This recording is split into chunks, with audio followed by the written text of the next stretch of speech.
فتح الدین داؤد کے ان الفاظ کے جواب میں صالح بن اشرف، جس کا تعلق امامیہ سے تھا، بڑے پرجوش انداز میں بولا اور کہنے لگا،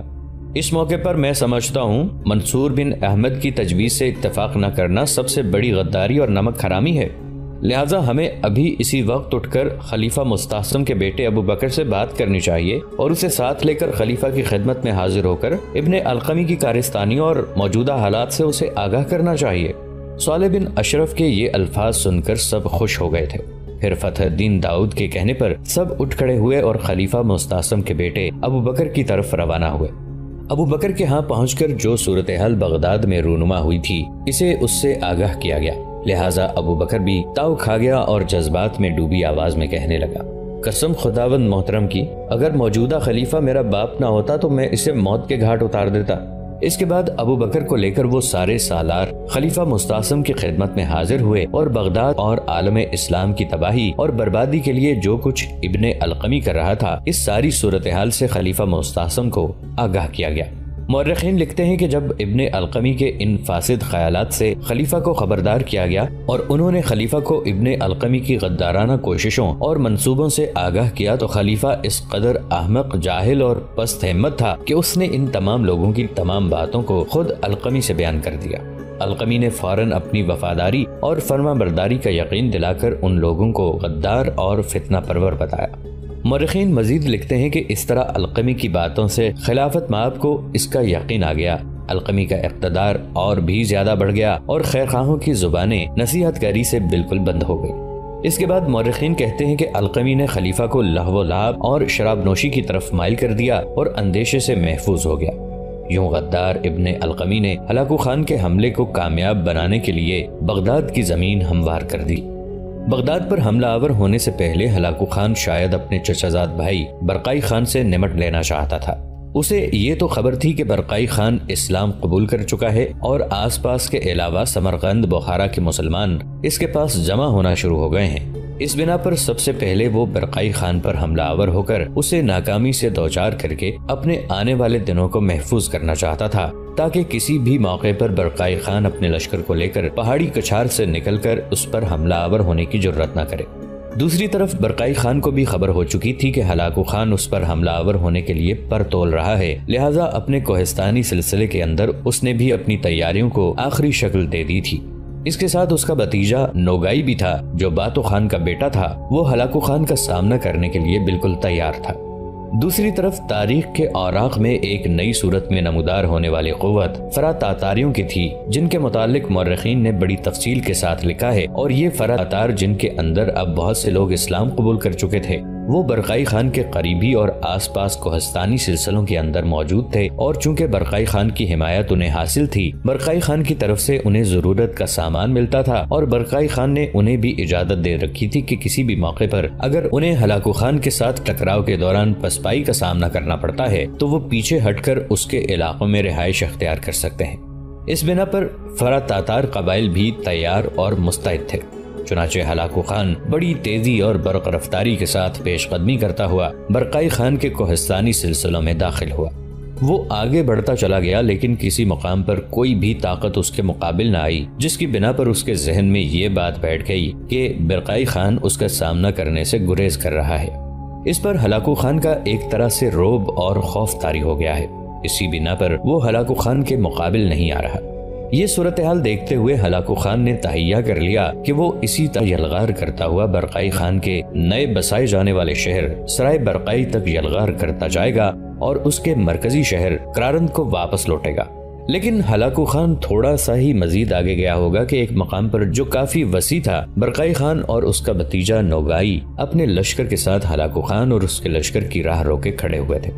ہلاکو خان کو اپنے چچا زاد بھائی برقائی خان پر بڑا غصہ، بڑا غضب اور کرودھ تھا، لہٰذا وہ اس سے ٹکرانے میں تاخیر سے کام نہیں لینا چاہتا تھا۔ دوسری طرف یہی حالت برقائی خان کی بھی تھی، اس لیے کہ ہلاکو خان نے اس کے ایک عزیز کو قتل کیا تھا۔ جو ہی ہلاکو خان سامنے آیا، برقائی نے اپنے لشکر کو پل پل بہتے قضا کے لمحوں میں الاؤ کے اٹھتے شعلوں، جذبوں کو منہدم، خیالوں کو مسمار کرتی انتقام کی تابکاری اور قہر ساز کارروائیوں کی طرح آگے بڑھایا۔ جوابی کارروائی کرتے ہوئے ہلاکو خان بھی صدیوں کے ہولناک عذابوں، جسم کے زاویوں، زیست کے پیچ و خم کو ادھیڑ دینے والے ستم کے پیلے موسموں اور تازہ اترنے والے عذابوں کی طرح حملہ آور ہوا۔ اس طرح بھیانک کوہستانی سلسلوں کے اندر برقائی خان اور ہلاکو خان دونوں منگول سردار ایک دوسرے سے ٹکرا گئے تھے۔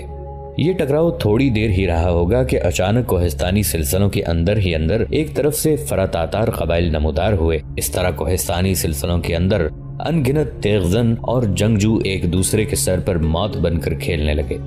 خون کے چھینٹے اڑاتی، چیختی، بھاگتی، مچلتی صداؤں کی طرح آفتوں کے سیلے بے پناہ کھڑے کر دینے والے منگول ایک دوسرے پر ریزہ ریزہ کر دینے والے عناصر کی طرح ٹوٹ پڑے تھے۔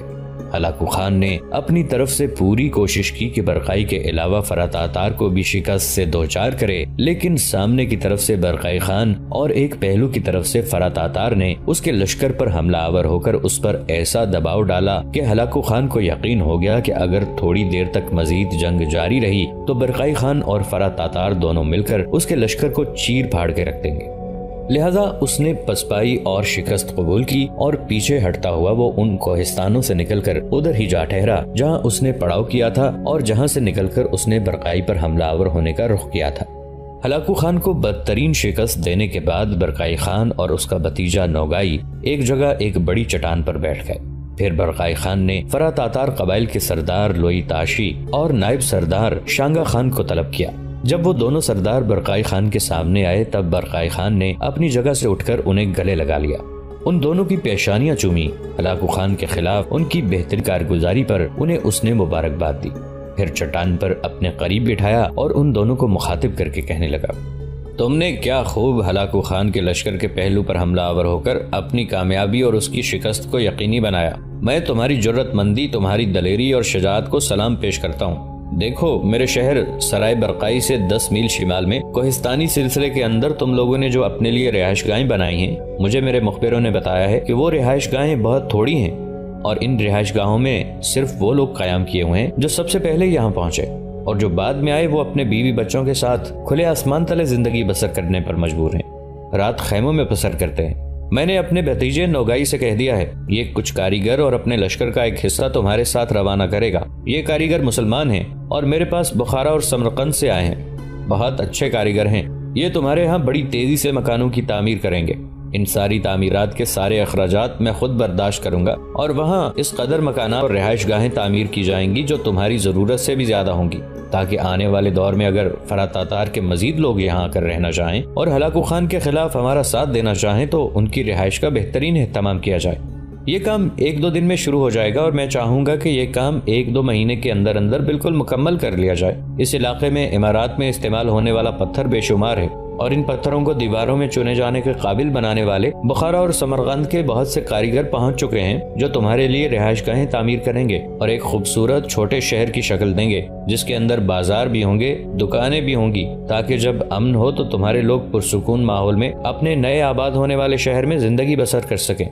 برقائی خان کے ان الفاظ پر فراتاتار قبائل کے سردار لوئی تاشی اور نائب سالار یانگ خان نے برقائی خان کا شکریہ ادا کیا۔ اس کے بعد برقائی خان اپنے لشکر کو لے کر پیچھے ہٹ گیا، جبکہ فراتاتار قبیلے کا سردار لوئی تاشی اور نائب سالار یانگ خان اپنے لشکر کو لے کر اپنی رہائش گاہوں کی طرف چلے گئے۔ دوسری طرف برقائی خان کے ہاتھوں شکست اٹھانے کے بعد ہلاکو خان جب اپنے پڑاؤ میں داخل ہوا تو بڑا بیزار اور غصے کے عالم میں تھا۔ چنانچہ پڑاؤ میں پہنچتے ہی اس نے اپنے سالاروں کا اجلاس طلب کر لیا۔ اس طلبی کے نتیجے میں اس کے سرداروں میں سے دربائی بائدو سب سے بڑا اور بزرگ سالار، ایچل بن قاچار، قطبوغا، تورانا، سلاون، توبان، سونجاق، توران، الکان اور مہرقاق کے علاوہ دیگر چھوٹے سالار شامل تھے۔ جب یہ سب لوگ ہلاکو خان کے خیمے میں جمع ہو گئے تب ہلاکو خان نے ایک غائر اور گہری نگاہ سے سب کا جائزہ لیا، پھر وہ دکھ بھرے انداز میں اپنے ان سارے سالاروں کو مخاطب کر کے کہنے لگا، یہ دو برقائی خان کے ہاتھوں ہمیں شکست کا سامنا کرنا پڑا ہے، تم میں سے کون بتائے گا کہ اس کی وجہ کیا ہے؟ اس موقع پر ایچل قاچار بولا اور کہنے لگا، خاقان بات یہ ہے کہ اکیلا برقائی خان ہمیں شکست نہیں دے سکتا تھا، فراتاتار قبائل نے منگولیا کے زیریں علاقوں اور ترکستان سے نکل کر یہاں برقائی خان کے ذرا جنوب مغرب میں اپنی رہائش گاہیں تعمیر کر کے وہاں رہنا شروع کر دیا ہے۔ آپ جانتے ہیں وہ ایک طرح کے ترک ہی ہیں اور جنگ کا بہترین تجربہ رکھتے ہیں، ہمارے طریقہ جنگ اور واردات سے بھی خوب آگاہ ہیں۔ ان میں سے بہت سے اسلام بھی قبول کر چکے ہیں، اور چونکہ برقائی خان بھی اسلام قبول کر چکا ہے لہٰذا وہ ہر معاملے میں برقائی خان کا ساتھ دینے کا عزم کیے ہوئے ہیں۔ جس وقت برقائی خان اکیلا ہم سے ٹکرایا تھا تو یقیناً ہم اسے شکست دے کر بھاگنے پر مجبور کر سکتے تھے، لیکن اسی دوران فرا تاتار قبیلے کا سردار اور نائب سردار لوئی تاشی اور یانگ خان اپنے کوہستانی سلسلوں سے بھوکے بھیڑیوں کی طرح نکلے اور ہمارے لشکر کے پہلو پر حملہ آور ہو گئے۔ ان کے اس طرح حملہ آور ہونے سے ہمیں خاصا نقصان پہنچا ہے۔ ہمارے لشکر کی کئی صفیں درہم برہم ہو گئیں اور ہمارے لشکر کے ایک پہلو کو انہوں نے کاٹ کے رکھ دیا تھا، جس کی بنا پر ہمیں شکست قبول کر کے پیچھے ہٹنا پڑا۔ ایچل قاچار جب خاموش ہوا تب ہلاکو خان بولا اور کہنے لگا، کیا تم میں سے کوئی اور بھی اپنے خیالات کا اظہار کرنا پسند کرے گا؟ اس بار دوسرا بڑا سالار قطبوغا بولا اور کہنے لگا، جو کچھ ایچل قاچار نے کہا ہے درست یہی ہے۔ اگر ہمیں برقائی خان کو اپنے سامنے زیر کرنا ہے تو پھر پہلے فرا تاتار قبائل کو اپنے سامنے جھکنے پر مجبور کرنا ہوگا۔ ہمیں ایسا کرنا ہوگا کہ بڑی رازداری کے ساتھ پہلے فرا تاتار پر ضرب لگائیں، اچانک ان پر حملہ آور ہو کر شب خون ماریں اور یہ شب خون مارتے ہوئے مکمل طور پر ان کا خاتمہ کر دیں۔ اس کے بعد میں دیکھوں گا کہ برقائی خان کتنے دن تک ہمارے سامنے ٹھہرتا ہے۔ میرا اپنا اندازہ ہے کہ فرا تاتار کا خاتمہ کرنے کے بعد برقائی خان کو ہم بڑی آسانی سے اپنے سامنے جھکنے پر مجبور کر سکتے ہیں۔ قطبوغا جب خاموش ہوا تب ہلاکو خان کے دوسرے سالاروں نے بھی اس سے اتفاق کیا، یہاں تک کہ ہلاکو خان کچھ سوچتا رہا، پھر کہنے لگا، جو کچھ تم لوگوں نے کہا ہے میں اسے تسلیم کرتا ہوں، درست یہی ہے۔ میں چاہتا ہوں پہلے بغداد پر ضرب لگائی جائے، اس لیے کہ بغداد کے وزیر ابن القمی نے بغداد پر حملہ آور ہونے کے لیے موصل کے حکمران بدر الدین لولو سے بھی بات چیت کی ہے، اور بدر الدین لولو نے بھی میری طرف پیغام بھجوایا ہے کہ بغداد پر حملہ آور ہونے کا بہترین موقع اور وقت ہے اور ہماری فتح مندی اور کامیابی یقینی ہے۔ اس بنا پر میں نے یہ فیصلہ کیا ہے کہ چند دن تک اپنی تیاریوں کو مکمل کر لو، اس کے بعد اپنے لشکر کے ساتھ ہم یہاں سے کوچ کریں گے اور بغداد پر حملہ آور ہوں گے۔ اس کے ساتھ ہی ہلاکو خان کے کہنے پر اس کے سارے سالار اس کے خیمے سے نکل گئے تھے اور یوں بغداد پر حملہ آور ہونے کی تیاریاں شروع ہو گئی تھیں۔ دوسری طرف حسین کیتھرین اور خوبصورت سیمر اپنے خیمے میں دونوں اکٹھی بیٹھی کسی موضوع پر گفتگو کر رہی تھیں۔ کیتھرین اور سیمر دونوں ایک سے بڑھ کر ایک حسین اور خوبصورت تھیں۔ اچانک کیتھرین نے غور سے سیمر کی طرف دیکھتے ہوئے بات کا رخ موڑا اور سیمر کو مخاطب کر کے کہنے لگی، سیمر، تو ہلاکو کی ملکہ دوقلزہ کی چھوٹی بہن ہے، تو یقیناً ہلاکو سے متعلق سب سے بہتر جانتی ہوگی، اور چند دن پہلے تم نے مجھ سے کہا تھا کہ ہلاکو کے لشکر کی ایسی طاقتور قوت ہے کہ ان علاقوں میں کوئی بھی لشکر ہلاکو خان کا مقابلہ نہیں کر سکے گا، اور اب جو ہلاکو خان کو برقائی خان کے ہاتھوں شکست کا سامنا کرنا پڑا ہے تو اسے کیا سمجھنا چاہیے؟ سیمر کے لبوں پر اس موقع پر ہلکا سا تبسم نمودار ہوا، پھر کیتھرین کی طرف دیکھتے ہوئے کہنے لگی، کیتھرین میری بہن، تیرا کہنا درست ہے۔ اگر وقتی طور پر برقائی خان کے مقابلے میں ہلاکو خان کو ناکامی اور شکست کا سامنا کرنا پڑا ہے تو اس کا ازالہ بہت جلد ہو جائے گا۔ تم دیکھو گی کہ ایک وقت ایسا آئے گا کہ ہلاکو خان برقائی خان سے انتقام لے گا اور اس کے کوہستانی سلسلے میں گھس کر اس کی ناکامی اور اپنی کامیابی کو یقینی بنائے گا، اس لیے کہ ہلاکو خان پر جو کوئی ضرب لگاتا ہے اسے ناکام بناتا ہے۔ ہلاکو خان اس سے انتقام لینا بھولتا نہیں ہے۔ سیمر کے ان الفاظ کے جواب میں کیتھرین مزید کچھ کہنا چاہتی تھی کہ دونوں کا کھانا آ گیا، لہٰذا دونوں خاموش ہو کر کھانا کھانے لگیں۔ آخر ہلاکو خان نے بغداد کی طرف پیش قدمی شروع کی تھی۔ گو ابن القمی نے بغداد کے بڑے بڑے لشکروں کو بغداد سے نکال کر سرحدوں کی طرف بھیج کر ایک طرح سے ہلاکو خان کے بغداد پر حملہ آور ہونے کی راہ ہموار کر دی تھی، لیکن ابھی بغداد میں ایسے سالار اور لشکری تھے جو منگولوں کا مقابلہ کرنے کی ہمت اور جرأت رکھتے تھے۔ ان میں بغداد کے لشکریوں کا سالار اعلیٰ فتح الدین داؤد، نائب سالار اعلیٰ منصور بن احمد، حسام الدین جوکندار، شرف الدین کردی، صالح اشرف اور مجاہد الدین ایبک کے علاوہ کچھ دوسرے سالار بھی تھے۔ چنانچہ جب ہلاکو خان کی بغداد کی طرف پیش قدمی کی خبریں پہنچیں تب بغداد کے لشکریوں کے سالار اعلیٰ فتح الدین نے خلیفہ سے بات کر کے جس قدر لشکر اس وقت بغداد کے اندر موجود تھے انہیں شہر سے باہر نکالا۔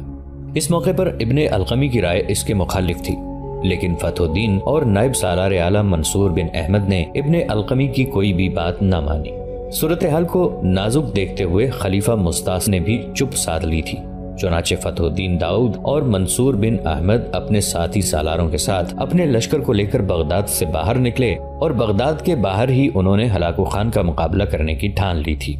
ہلاکو خان کی آمد سے پہلے بغداد کے لشکر نے اپنی صورتحال بالکل واضح اور مستحکم کر لی تھی۔ چنانچہ ہلاکو خان جب اپنے لشکر کے ساتھ وہاں پہنچا تو فتح الدین اور منصور بن احمد کے کہنے پر اس کا مقابلہ کرنے کے لیے انہوں نے اپنے لشکر کو مستعد کر دیا تھا۔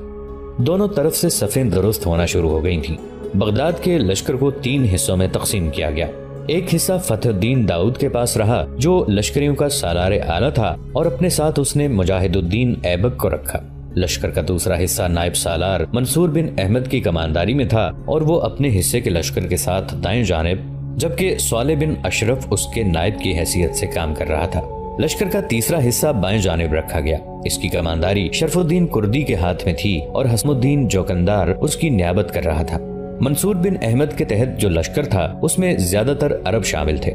فتح الدین اور مجاہدین ایبک کے تحت کام کرنے والے لشکر میں زیادہ تر ترک اور کچھ کرد تھے، جبکہ شرف الدین کردی کے تحت کام کرنے والے زیادہ تر کرد اور کچھ ترک بھی شامل تھے۔ اسلامی لشکر نے جب دیکھا کہ ہلاکو خان اب حملہ آور ہونے کی ابتدا کرنے والا ہے، تب فتح الدین داؤد کے کہنے پر بغداد کے پورے لشکر اور سالاروں نے آفاق گیر رازوں کی طرح تکبیریں بلند کی۔ ان تکبیروں نے بغداد کے لشکر کے اندر ایک نیا جذبہ اور جوش پیدا کر دیا تھا۔ اس موقع پر ہلاکو اپنے سالاروں کے ساتھ اپنے لشکر کو حرکت میں لایا اور وہ بغداد کے لشکر پر فنا کے گھاٹ اتار دینے والے بدبختی کے سایوں، اندیکھے خونخوار اندیشوں اور ظلم کی اندھی موجوں کی طرح حملہ آور ہو گیا تھا۔ مسلمانوں کی طرف سے پہلے سپہ سالار اعلیٰ فتح الدین داؤد نے اپنے کام کی ابتدا کی اور وہ ہلاکو کے لشکر کے وسطی حصے پر قضا کی زنجیریں توڑ کر زمین کی عصمت کی حفاظت اور اس کے باسیوں کے تحفظ کا فرض ادا کر دینے والے قیامت بدوش عناصر، صحرائے وقت کے سیلاب میں آگ پھونکتے آتش فشاں، خون کا غسل دینے والے لا انتہا کرب کی طرح حملہ آور ہوا تھا۔ فتح الدین داؤد کے ساتھ ہی ساتھ نامور عرب سالار اور بغداد کے لشکریوں کا نائب سالار اعلیٰ منصور بن احمد بھی حرکت میں آیا اور وہ کھلی آستینوں والے عربوں کے ساتھ منگولوں پر گرسنہ صدائیں، تشنگی کے بہر کھڑے کر دینے والے تقدیر کے ہولناک عذاب، قضا کے بھنور میں زخموں کے حروف، درد کے الفاظ کھڑے کرتے وحشی خون آشام، جری اور نڈر پاسبانوں اور قہرمانی کے سرابوں کی طرح حملہ آور ہو گیا تھا۔ اس کے بعد شرف الدین کردی کی کمانداری میں بایاں حصہ بھی حرکت میں آیا اور وہ بھی منگولوں پر آندھیوں کی بے اما فتنہ گری، برق و شرر کے رقص، موت کی تاریکیوں میں آسمان پر کمند ڈالتے ہوئے ہواؤں کے تماچوں، بحر کی ہیجان خیزیوں اور چٹانوں کو توڑتے طوفانوں کی طرح ٹوٹ پڑا تھا۔ بغداد کے نواح میں ایک ہیجان اور طوفانی کیفیت سی اٹھ کھڑی تھی۔ بغداد کے لوگ سہمے خوف زدہ تھے، اس لیے کہ بغداد کے لشکر کی تعداد ہلاکو خان کے لشکر کے مقابلے میں نہ ہونے کے برابر تھی۔ اس بنا پر لوگ خوفزدہ تھے کہ ان کا لشکر جو ہلاکو خان کی راہ روکنے کے لیے بغداد سے نکلا ہے، وہ ہلاکو کے لشکر کے مقابلے میں بہت چھوٹا ہے، لہٰذا اسے پسپائی کا سامنا کرنا پڑے گا، اور جب ایسا ہوگا تو ہلاکو نہ جانے بغداد کے لوگوں کے ساتھ کیا سلوک کرے گا، ان کا حشر کیا کرے گا۔ لیکن وقت اور فطرت کے تقاضے کچھ اور ہی فیصلہ کر چکے تھے۔